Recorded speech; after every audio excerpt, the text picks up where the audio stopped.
마태복음은 우리가 꽤 오랜 시간 동안 함께 은혜의 나눔을 통해서 살펴보았던 말씀입니다. 이 말씀을 시작하면서 1장인데 1장을 시작하면서 좀 특별한 가정의 이야기가 시작이 됩니다. 요셉이라고 하는 사람, 그리고 그 요셉과 결혼할 마리아라고 하는 한 여인의 이야기가 등장을 해요. 당시 결혼은 남자는 18, 여자는 12에서 13살에 결혼했답니다. 12, 13이면 초등학교 6학년이에요. 그러니까 초등학교 6학년, 여자아이는 초등학교 6학년, 남자는 18 정도가 되면 결혼했다고 해요.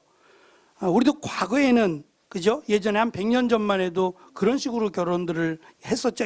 아주 일찍 결혼했었는데, 문제는 결혼하기 1년 전, 그걸 정혼이라고 하는데, 결혼하기 1년 전에 서로 결혼할 여자는 여자대로, 남자는 남자대로 자기 집에서 결혼을 위한 신부 수업, 신랑 수업을 했어요. 그러니까 1년 동안 준비하는 거예요. 결혼해서 살 것에 대해서 준비하는 시간들이 있었어요. 배워야 될 것들을 배우고 또 새로운 가정을 꾸리기 위한 준비하는 시간이었어요. 이 시간은 서로 같이 있지 못하고 떨어져 있었어요. 그러니까 말이 정혼이지 결혼하기로 약속한 정도지 각각 자기의 집에서 살았던 거죠. 그런데 요셉에게 이상한 소문이 들려왔어요. 그 소문이란 자기와 결혼할 마리아라고 하는 아가씨가 아기를 가졌다는 거예요. 어떻게 알았느냐? 아기를 가졌으니까 배가 점점 불러오기 시작했지요. 그러면 이게 개인의 결혼만이 아니라 당시에는 시족사회였어요. 그러니까 집안, 김씨 집안, 이씨 집안, 이렇게 집안별로 살았기 때문에 누구 한 사람이 잘하면 집안이 칭찬을 받고 누구 한 사람이 잘못하면 집안이 욕을 먹는 이런 구조였단 말이에요. 그러니까 마리아가 아기를 가졌다는 것도 자랑이 될 만하지 않았어요. 아직 결혼하지 않았는데 아기를 가졌으니 이게 집안의 자랑거리는 아니에요. 그래서 쉬쉬하고 있지만 문제는 이 아기가 요셉의 아기가 아니라는 점이에요. 누구보다 요셉이 너무 잘 알죠. 나는 아직 마리아 손도 잡아보지 않았는데 어떻게 아기를 갖느냐? 그러면 누구 아기겠어요? 뭐라고? 그렇지, 다른 아기지. 근데 이 다른 아기인데 성경은 뭐라고 말씀하냐면 성령으로 잉태됐다라고 가르쳐 줬어요. 천사가 이 아기는 성령으로 잉태됐다라고 가르쳐 줬어요. 이걸 어느 정도 믿었을까 싶어요. 나중에 천국 가서 물어보세요. 왜냐하면 인간의 역사 가운데 딱 한 번만 있는 거예요. 예수님만 성령으로 잉태되신 거예요. 우리는 불가능한 거예요. 있을 수도 없는 일인데 요셉은 천사가 한 말을 믿었어요. 처음에는 조용히 끊고자 했어요. 요셉이 의로운 착한 사람이어서 마리아에게 드러내고 내 아기가 아니야 라고 말하면 마리아가 그 집안에서 쫓겨나야 돼요. 심지어는 돌에 맞아 죽을 수도 있어요. 굉장히 수치스러운 일로 여겨왔기 때문에 요셉은 착해서 이것을 조용히 묻어두고자 했어요. 그냥 파혼만 하는 걸로, 아직 정식으로 결혼한 건 아니니까 그냥 조용히 자기는 물러나는 걸로 그렇게 해결을 하려고 그랬어요. 마리아를 생각해서. 근데 천사가 나타나서 마리아 데려오기를 두려워하지 마라. 마리아는 성령으로 잉태가 된 것이다 라고 하면서 한 가지 더 이름을 가르쳐 줬어요. 원래 이름이라고 하는 것은 아기가 태어난 다음에 8일째 되는 날 할례라는 걸 해요. 사내 아이라면 태어난 지 8일째 되는 날 할례라는 걸 하면서 이름을, 서판에다가 이름을 그때 적어줘요. 그러니까 이름을 생각하고 있다가 이 이름을 공개적으로 할례를 받을 때 이 아이의 이름을 밝히는 거거든요. 그런데 마리아의 뱃속에 아기가 있고 이 아기의 이름, 아기가 태어나지도 않았는데 이 아기의 이름을 먼저 요셉에게 가르쳐 줍니다. 그 이름은, 그래, 이야, 선생님이 누굴까? 예수라고 가르쳐 줬어요. 이 예수라고 하는 이름의 뜻이 구원자예요. 그래서 예수라고 하는 이름이 많았다고요.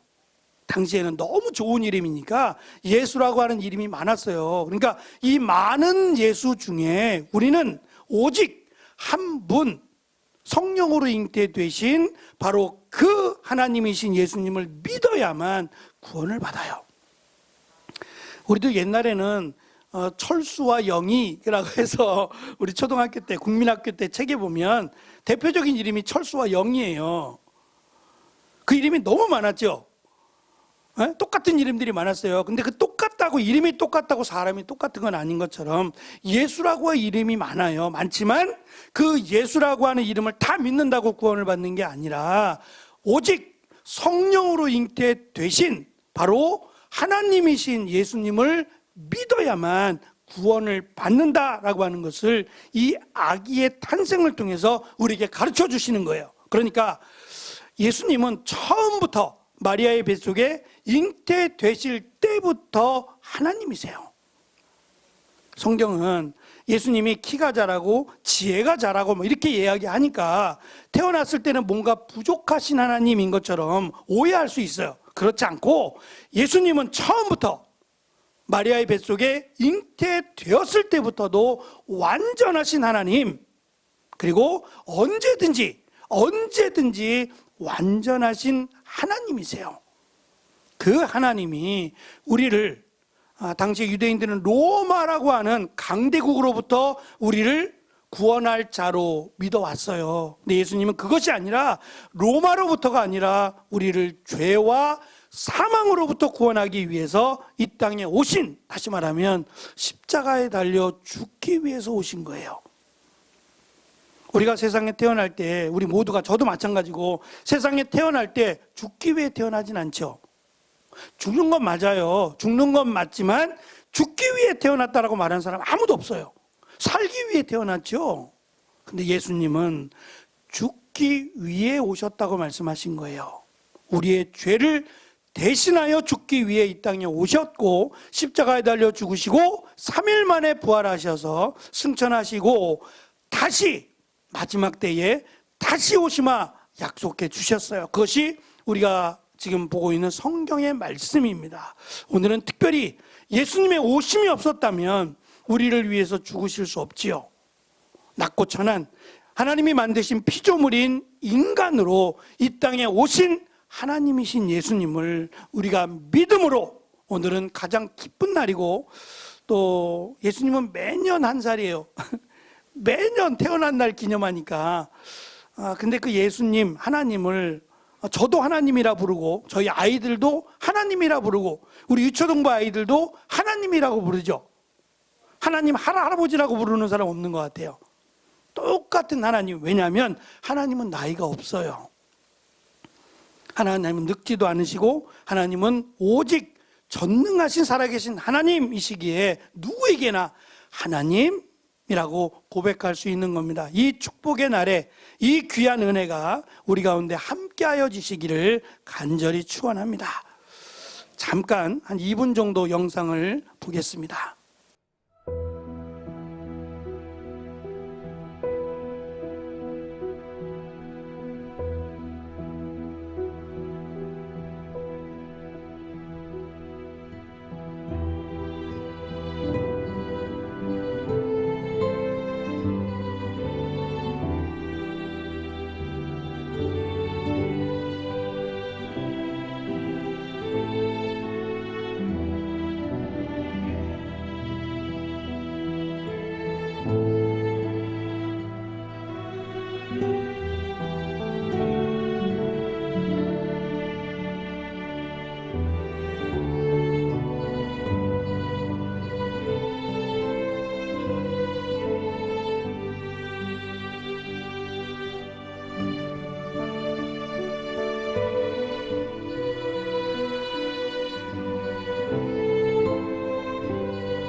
기도드리겠습니다.